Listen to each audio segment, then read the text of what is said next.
Well, guess what? We are back with another edition of Teague's Take, podcast that you can find typically live on Wednesday nights. We're kind of in the off season a little bit, so we're going every other week, but you can find us on YouTube. Thank you guys for all the subscribers and listeners, and thank you guys for paying attention to what we're doing at TapsCon. Man, we love it as athletic directors and coaches to be able to come in and highlight, teach, explain, just all kind of things. So it's really, really good. This will be our second episode that we have from TapsCon right now. And I do want to say that this part of the show is brought to you by the Tills Property Group.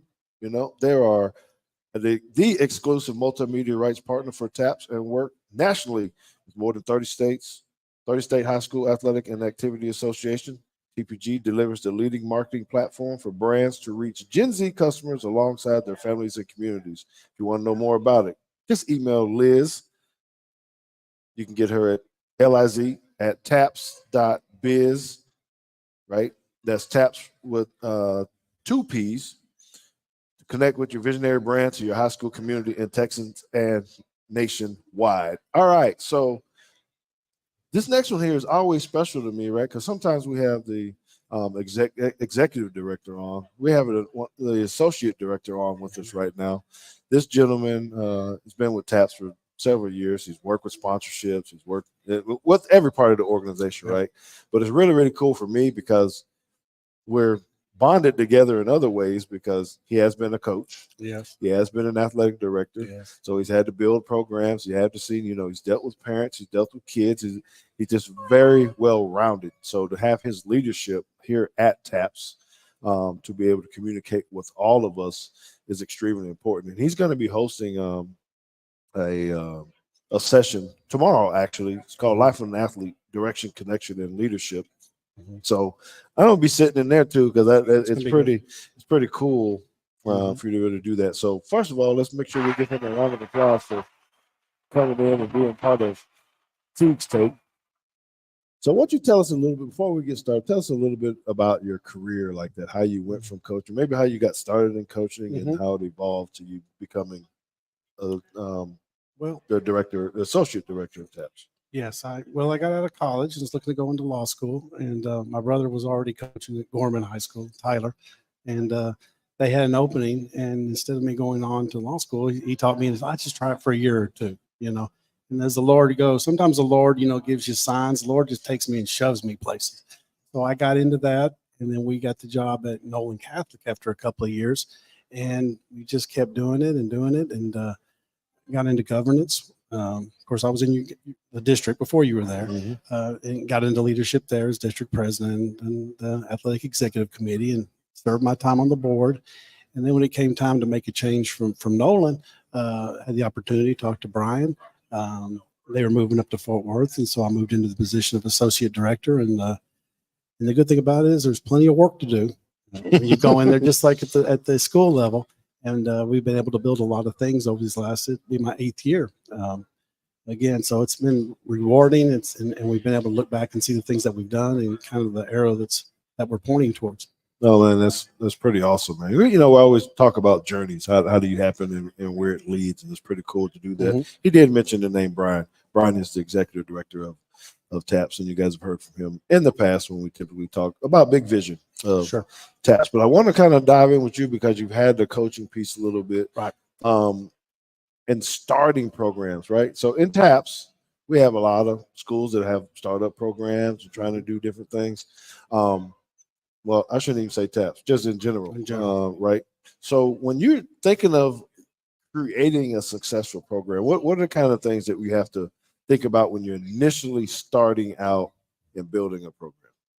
Well, that kind of goes back to, we articulated that a few years ago when we were at Nolan Catholic. We were doing all sorts of things, and we felt pretty good about ourselves and everything, but we needed to say what it was. And then we said, well, how are we going to get better? Because you ain't getting better, you're getting worse. All right. You're living or you're decaying. And so we were looking for a way to kind of, a vehicle to get us to where we wanted to be.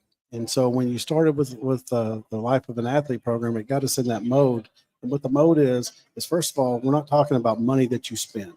Everybody's like, well, how much money you get? First of all, let's figure out who we are as a school as you're starting off, and you'll be surprised Some programs, they don't know who they are. So who are we? Who do we want to become? What's our goal? And it's kind of like reading the putt. You can read the putt better when you go on the other side of the hole and look back at your ball than you can behind the ball. And I'm like, man, that's actually right. So once you go to where you want to be, we look back and then you say, okay, and now we got a way to get there. So we get some understandings. We come up with our program. You say, this is who we are. You create your philosophy. You move on from there. And then you say, everybody coming in here, this is what we're about and this is what we're agreeing to. And everybody sticks to it. You can get those commitments and you build those relationships. I'm giving you a long-winded answer, but kind of running through it. But none of this costs any money. Now, you do need to spend money. Go to our vendors here at TAPSCon and spend all the money that needs to be done. You need to pay your coaches, but we're talking about before you ever get there. And you line up what your program's doing, what your school's about. So at Nolan, we're part of the diocese, or, we're part of the Nolan Catholic, we were Maronist, and then we were what Nolan's about, when it had all those things. And it has to be in there, it has to be consistent. So let's get a program to build, and it has to be consistent with who we are as a school. And then we're going to hold each other to that. And we make a commitment. If you're on my staff, I'm committed to you. You're committed to me. The parents you bring the parents in. I know we don't always like to do that. Hey, parents, no, you coming on in. And you talk and we say, this is how we're going to do. And we're going to fall down together. We're going to get back up together. And we're going to build this thing. And then what happens to create the magic happens is when you get the commitment to where the students are committed to each other. And that's the building block of everything, that commitment. And when I'm going to do it for you, you're going to do it for me. I'm going to watch out for you. You're going to watch out for me. And now all of a sudden you got programs that are going to be successful across the board, like John Paul II has become. Well, thank you. Let me ask you something, though. I wanted to dive in something else because you were talking about basically defining who you are and things of that nature. So while you're doing that, I hear the big picture as athletic director, principal, head of school, whatever. You got to talk about where you want to be in the athletic department. But do you, or how much, or how do you have to break all that down, maybe specifically by the sport? Are you actually saying, hey, we got this one overall thing? Or are you actually having a conversation to say, well, volleyball wants to look like this, football wants to look like this, or what are you doing? What's that 4-letter word? Silo. We have to be careful. Again, you need people and programs to be able to work independently and do the things that they're going to do. But Brother Oscar told us, he was our principal, he said, you got two categories. You got negotiables and non-negotiables. You got to make sure you have plenty of both. The non-negotiables is, this is what we're going to do as a program. These are the rules that we're going to have. These are the expectations. We're going to have our meeting. We're going to have our service project. We're going to have all that. We're going to have our team prayer. We got all those things. And then the negotiables are how you want to structure your practice, what kind of uniforms do you want to get, how we're going to do that, and everything else. And you make sure young people and coaches, they need negotiables, but you need to have those non-negotiables. So we have what makes us the same, but we also allow them to have their own, what makes them different as a program. And all programs are different, and they all have different needs. And if you try to treat every program the same, you're going to fail. You can treat them fairly, but you can't treat them the same. Just like kids, same as programs. Football's a different animal. Okay, cross country, different. I love cross country. It don't cost any money. Fill the bus up, and everybody's going and running. But we also come together. That's the hardest thing to do. A lot of people say, "Well, I don't have a meeting with everyone together." No, we're going to have a team meeting. We're going to have a beginning of the year meeting, parent, coaches, kids. We're going to have that meeting. We're going to have at the end of the year. We're going to have awards. Now, let them have their team awards, but the of the year awards, we have it together at the end of the year. So bringing people together, holding together is important, and then supporting them on what their vision is. As the coach says, this is how I'm going to build the program. This is what I'm going to do. And then we're going to go, well, here's how we're going to support you.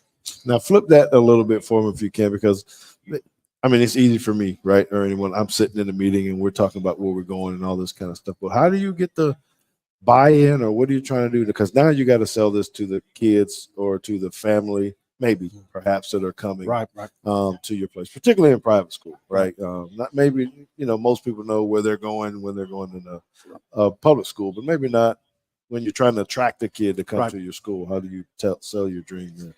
Well, first of all, it sounds good, of course, until it challenges you a little bit, but you explain who you are as a school. And if you don't know who you are as a school, when you're trying to bring students in, or they're having open houses, whatever, you're not going to get them. And you say, we're a Catholic school.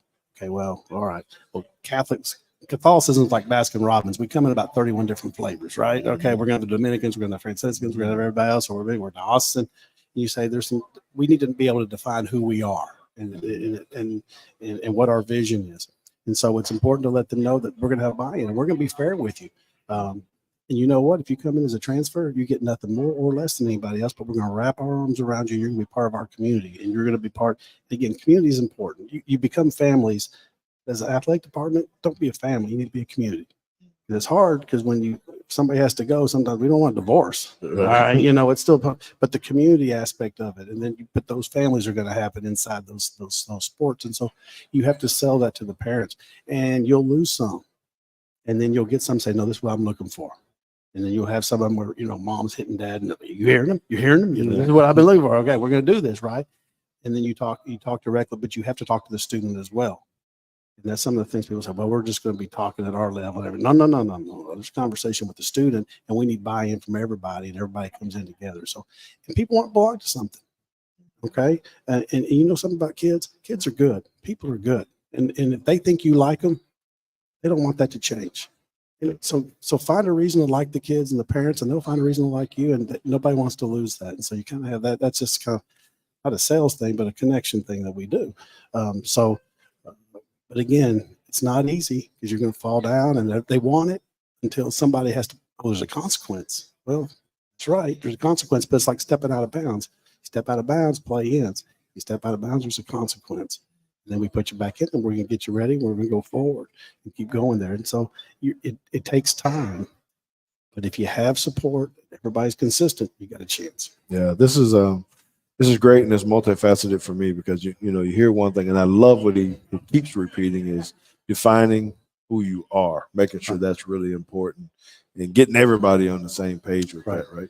And I don't know that there's any difference with that with an organization. Maybe even like TAPS, we got to know who we are, what we do. People try to compare us to URL or SBC or any of the other private school organizations that are around, and people need to know who we are once you become a member of our organization here, because we're different. And it sets your priorities, and once your priorities are set, making decisions are easy because it's almost dictated to you by the level. And again, we tell people we're doing what's best for Russ was a diocese, for the school, for the athletic department, for the sport, for the team. For the team, they might want to say, I want to practice it at 1 o'clock every day. Can you move algebra over here and do this over here? And, we need to be out of school all week during finals, but, no, the top priority is here with the learning. Everybody knows where their priority is. Then your decisions that you make sense.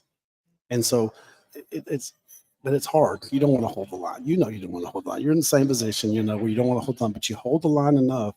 People love that structure. And also people and kids, and I was saying it earlier with John Walk and that group, is kids are going to keep pushing till you stop. They're looking for structure. And one of the things I talked to somebody, why you get so mad over skirt length and button up their shirt, and why you that's not that important. He goes, well, look, I'm going to take those kids on somewhere. I can take them on right here with dress code, or I can take them over here with something much more serious. We're going to have to take them on. And they want that. That makes them feel secure within those walls of that structure. And also makes them feel secure when they get to know, I know Coach Teague, and boy, even 20 years from now, something happens. Boy, I know what Coach Teague probably thought about that. They know that we're here, and in the world, there's some things in this world they can count on. Hopefully, it's our good characteristics, but they can also our bad characteristics. But we need to be that model for people, and we need to be that person that's actually predictable. Because there's enough in this world that's not predictable. As coaches, we need to be predictable. So, how difficult do you think this is going to get? So, I was just sitting in the session with Aaron Beck, and he was talking about the NIL and all this kind of stuff. So, it was awesome. And we are going to talk about that with him a little bit later on today at 3:45. Right. But, with the landscape of athletics changing. Right. So now what you're saying, hey, who we are, do you have to be taking other steps to really see, okay, now this is going to change? Because in Texas, once NIL hits, all of us are going to have to start defining, I would think, how are we going to tackle this? What do we want to be? Because all of us could be a little bit different on how we want to approach that. So, Right. Well, first of all, we can't get caught up in what ought to be. The oughtas will get you in trouble. All right. It ought not be happening. Well, it's coming. Okay. So we need to make sure that we don't act out of ignorance, that we learn about what we're going to do. That we have a plan, and we have a way of supporting these. First of all, it's young people. It's about the kid. That confuses people. Some people think that's a punchline. No, when it's about the kids, you know what it is? It's about the kids. Period. All right. So, so we need to figure out how to help these kids through this, make sure that it goes in a very positive way, that we have a handle on it. So I do think that is very important, but it's going to be, we don't need to figure out, it's easy to figure out how things are going to go wrong. Okay. Yeah. You ain't a mental giant if you're negative. It just means you're negative. All right. So we need to figure out the way, the solutions. We're looking for solutions. Problems, that's fine. Okay. Challenges, that's fine. We see them just long enough to help us get a direction. Now you get out of the way. Now we're about solutions. NIL happened. People don't want to be told what to do. We're in the 1960s. What happened? I look around, everybody's like protesting everything, you know, and you can't tell anybody. They don't want to be told what to do. And again, it's important as leaders, you being one, that when you're these organizations, that we communicate to folks. We're making decisions, but we're listening to what's going on. We're moving ahead. We're learning. We're getting better. We're evolving. But again, leadership's hard because people do not want to be told what to do by someone else. And so, but leaders are important because we don't have enough leaders. Okay. And we don't have enough adults in the room. Okay. There's a lot of rooms that don't have any adults. We have a lot of adults in this room. I ain't saying nothing bad about the people eating lunch over there, but we don't have enough adults in the room. And that's tough. And with NIL, we need some adults in the room. Yes, absolutely. TapsCon 24 happening right now. You heard him just mention that, a lot of the coaches are on break right now, being able to grab some food, and things of that nature. So I know that I've taken you away from your food too. But I did want to highlight something that I thought was really important that he just said, and I don't want anybody to forget it.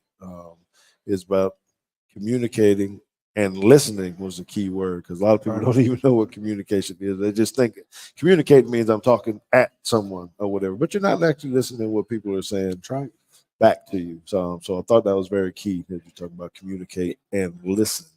So I think as leaders, we do need to be able to listen to that. The best leaders don't talk the most. And when you're sitting up there, and if you're in a negotiation or you're dealing with a parent or whatever, if you can talk less than everybody else, winning. It puts you in a position, boy, in the negotiation.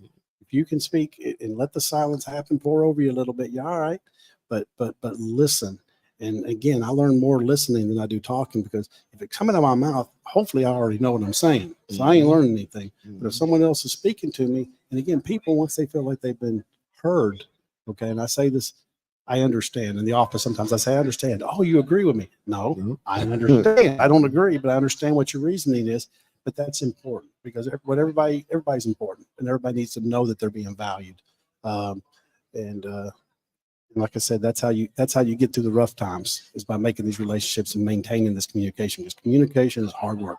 Put on your hard hat, you can get the hammer and nails out and get to work. You're gonna have to work on communication. And you know it at your school, all the years you've done it, we've done it, in leadership that you've been in.